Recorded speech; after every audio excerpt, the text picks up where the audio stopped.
Hello. Mag-spray po tayo ng helmet dahil mamaya ay may biyahe po.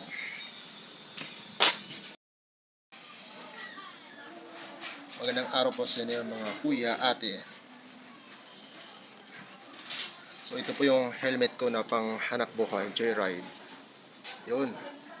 So mag-spray po tayo. Ito po yung nabili ko. 2 piraso, 122. Na order ko po sa Lazada. So ito po ay isprayan ko po dahil may amoy na.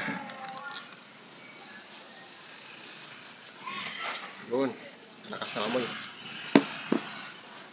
Spray natin para pag sinuot ng pasahero ay hindi siya mag-complain at hindi siya mahilo. Minsan kasi may mga pasahero na nagko-complain dahil sa amoy ng helmet, pero hindi lang sila umiimik. So i-check po natin bago natin gamitin, bago natin i-spray. Ito, gusto ko lang po ipakita sa inyo kung paano gamitin. Ready, 1, 2, 3. Yun, bumubula po yan. Talagang yan. Hindi mo talaga pag-spray mga idol. Kailangan bumubula yan.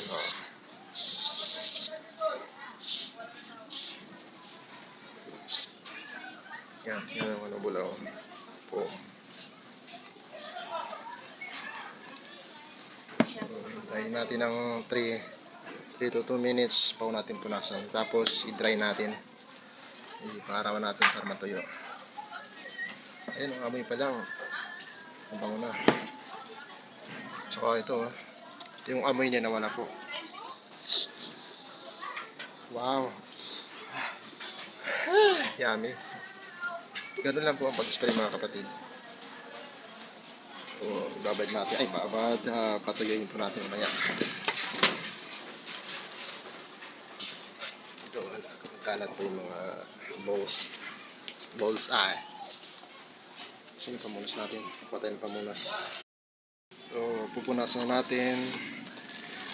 Ito po ay para sa mga tamad maglaba ng kanilang helmet. Ay pwede po kayo bumili ng Kobe helmet disinfecting foam. Kahit ako tamad din ako maglaba ng aking helmet pero ito yung ginagawa ko, nag-spray. Wala lang kahirap-hirap.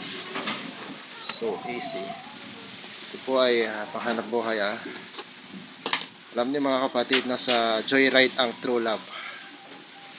Ride safe po tayo mga idol. So hanggang dito lang po. Sokran and wassalam. Goodbye.